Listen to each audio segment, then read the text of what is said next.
नमस्कार दोस्तों, मैं Sachin Kumar. My YouTube channel में आपका हार्दिक स्वागत है। सचिन कुमार स्टडी पॉइंट में आज आपके लिए लेके आया हूँ मैं NCERT and pedagogy mock test. ठीक है, ये छोटी सी वीडियो होगी जो कि आपके लिए सीटेट के लिए आपके लिए बहुत ही महत्वपूर्ण उपलब्ध वीडियो होगी। ठीक है, कुछ इसमें ऐसे क्वेश्चन हैं और आप इसे एक तरीक़ा से समझते चलेंगे और एक एक क्वेश्चन को हल करते चलेंगे।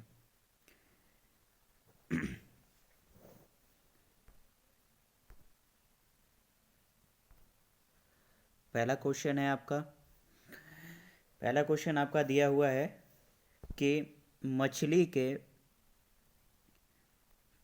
लिए मछली एक्वेरियम हवा वाला पंप रखा जाता है। पहला पॉइंट है आपका पानी को साफ करने में, जलीय पौधों को अधिक कार्बन डाइऑक्साइड उपलब्ध कराने में, अधिक ऑक्सीजन को घुलने में। तीसरा पॉइंट दिया है आपको अधिक ऑक्सीजन को घुलने में, यानी ऑक्सीजन को पानी में घुलने देने के लिए। ठीक है, अगला है मछली में एक्वेरियम की शोभा बढ़ाने के लिए। मछली घर जो दिया है तो उसकी क्या है, एक्वेरियम से क्या हो जाती है, उसमें जो ऑक्सीजन दिया हुआ है यानी हवा वाला पंप है वो क्या है, उससे शोभा बढ़ाने के लिए। ये आपका नहीं होगा। जलीय पौधों को कार्बन डाइऑक्साइड का नहीं होगा, यानी कि पानी को साफ करने के लिए नहीं होगा। आपका जो होगा अधिक ऑक्सीजन को पानी में घुलने देने के लिए। कौन सा होगा राइट आंसर आपका, यानी कि थर्ड क्वेश्चन आपका। ठीक है, ओके। अगला पॉइंट आपका देखते हैं। नेक्स्ट क्वेश्चन है आपका पर्यावरण अध्ययन के संदर्भ में बोझ के बिना पर्यावरण अध्ययन के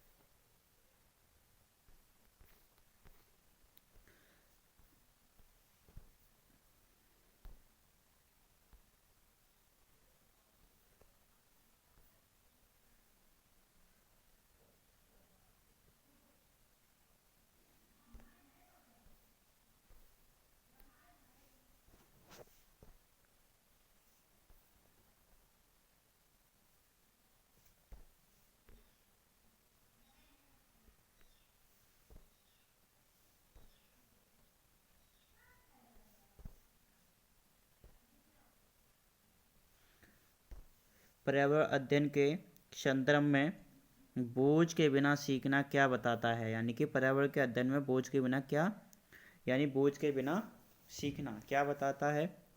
फर्स्ट पॉइंट है आपका ईवीएस पाठ्यक्रम को आधा कम करने के लिए।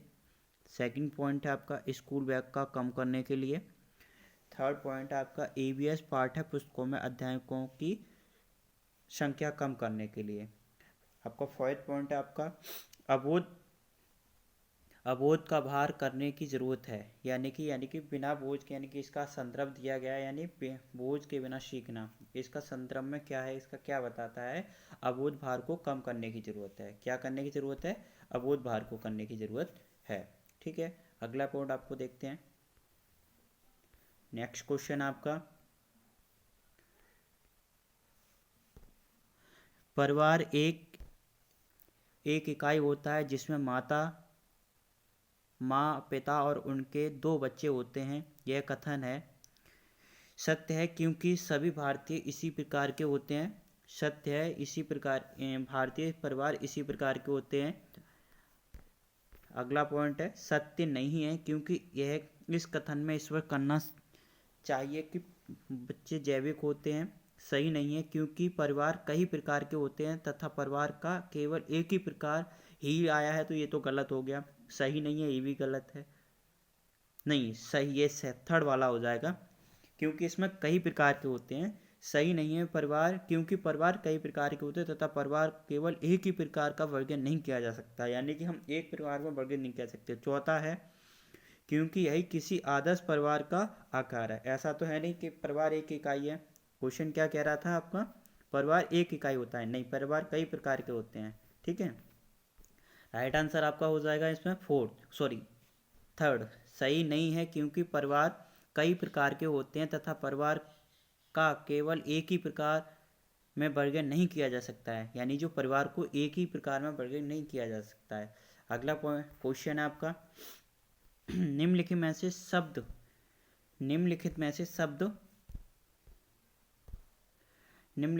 शब्द समूह निकटीय रूप से संबंधित है, यानी कि जो शब्द समूह दिया है वो निकटीय रूप से संबंधित है। मच्छर, मलेरिया, एनीमिया रक्त, लोह मलेरिया, एनीमिया रक्त, लोह हीमोग्लोबिन, अमीनिया आंवला, लोह हीमोग्लोबिन, ये राइट आंसर है। ठीक है, लोह जो है हीमोग्लोबिन की कमी को पूरा करता है, एनीमिया आंवला को पूरा करता है। ठीक है, और मच्छर डेंगू लोहा गुड़, ऐसा कुछ नहीं। थिंक ये आपका राइट आंसर हो जाएगा थर्ड। अगला क्वेश्चन आपका 5, किसी क्रियाकलाप के लिए समूह बनाते हुए सामाजिक अध्ययन के शिक्षक को चाहिए कि वह सभी प्रतियोगिताओं की सहभागिता और सहयोग सुनिश्चित करे कि लड़का लड़कियों के समूह अलग हों, गलत। उनके अंकों के अनुसार, गलत। केवल 2 समूह बनाए, गलत। यानी अगला आपका राइट आंसर हो जाएगा फर्स्ट। कौन सा हो जाएगा आपका राइट आंसर? जो होगा फर्स्ट होगा। ठीक है, 5वें का क्या है राइट आंसर? सभी प्रतिभागियों की सहभागिता और सहयोग सुनिश्चित करे। ठीक है, अगला क्वेश्चन है आपका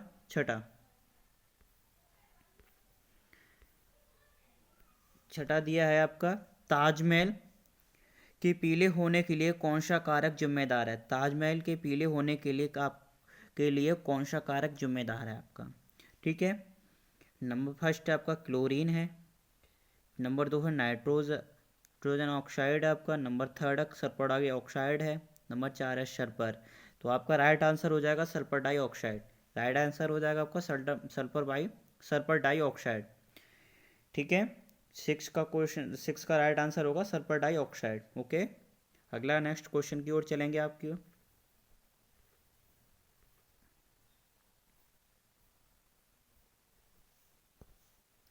निम्नलिखित पक्षियों में से कौन काफी हद तक अपनी गर्दन को पीछे तक घुमा सकता है? निम्नलिखित में से काफी अपनी गर्दन है वो कितनी घुमा सकता है? 360, यानी कि अपना कौन पे घुमा सकता है?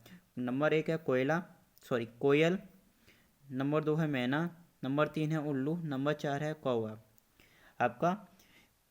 ठीक है, जो कोयला तो होती है अपनी गर्दन को झटके से घुमाती है पीछे। ठीक है, और उल्लू जो है 360 डिग्री आपका एंगल बनाता है। ठीक है, ओके, इसका राइट आंसर जो होगा आपका उल्लू होगा। क्या होगा? उल्लू, थर्ड। ओके, नेक्स्ट क्वेश्चन आपका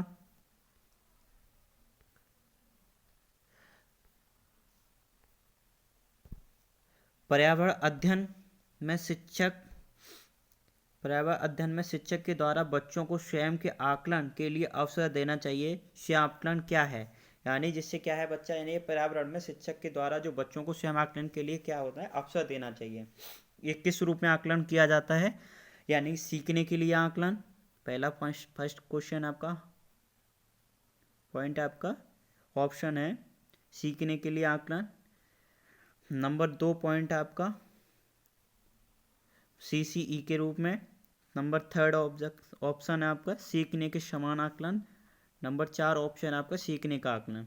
ठीक है, पर्यावरण अध्ययन में शिक्षक के द्वारा बच्चों को समूह के आकलन के लिए अक्सर अवसर देना चाहिए स्वयं आकलन के रूप में, यानी सीखने के समान आकलन के रूप में। किसके रूप में? सीखने के समान आकलन। ठीक है, सीखने के समान आकलन के रूप में देना चाहिए। ठीक है, अगला क्वेश्चन आपका होगा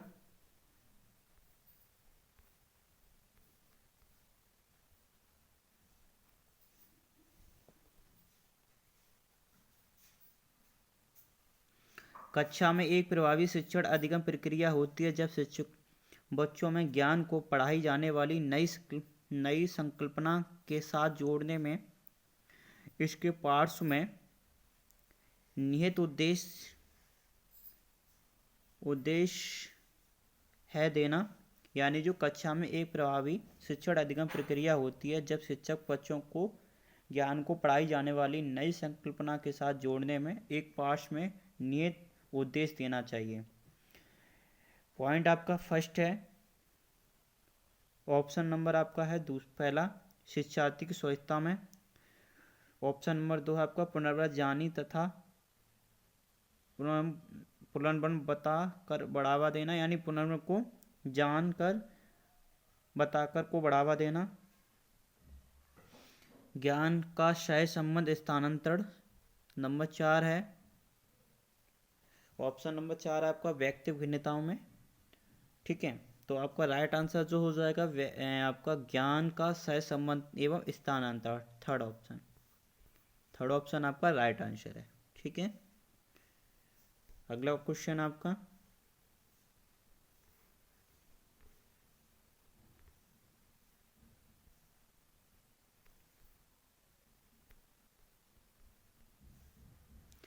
रेगिस्तानी ओक एक पेड़ का नाम है जिसकी जड़ें उस गहराई तक जमीन में भीतर जाती हैं जब तक कि पानी तक ना पहुंच जाएं। इस पेड़ की जड़ों की गहराई इस पेड़ की ऊंचाई की लगभग 30 गुनी होती है, यानी जो ऊंचाई इसकी होती है पेड़ की 30 गुनी होती है।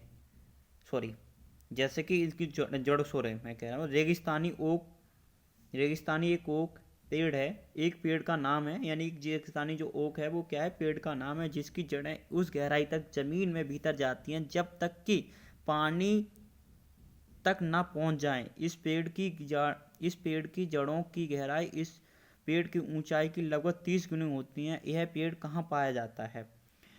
ऑप्शन नंबर आपका है रूस में, राजस्थान में, अबू धाबी में, ऑस्ट्रेलिया में। आपका ये कौन सा है? रेगिस्तानी ओक कहाँ पर पाया जाता है आपका?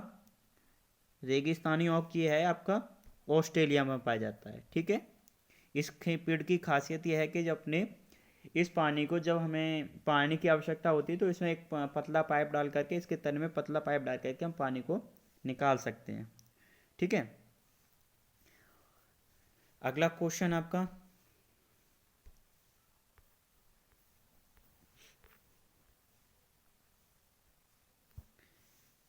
किसी पशु के विषय में नीचे पढ़िए और उस पशु को पहचानिए। यह भालू जैसा दिखता है परंतु भालू नहीं है। क्या है? ये भालू जैसा दिखता है परंतु भालू नहीं है। यह दिन के लगभग 17 घंटे वृक्षों की शाखा पर उल्टे लटक कर सोता है। ठीक है, और यह जिस पेड़ पर रहता है उसकी पत्तियां खाता है। ठीक है, लगभग 40 वर्षों तक जीवित रहता है। कितने वर्ष तक? 40 वर्षों तक। ठीक है, आगे ये कौन सा पेड़ है, कौन सा जानवर है? स्लॉथ है। ऑप्शन नंबर फर्स्ट आपका स्लॉथ, ऑप्शन नंबर 2 है लंगूर, ऑप्शन नंबर 3 आपका चिंपैंजी, ऑप्शन नंबर 4 है पांडा। ठीक है, आपका ये इसमें राइट आंसर हो जाएगा स्लॉथ। कौन सा हो जाएगा भाइयों? स्लॉथ।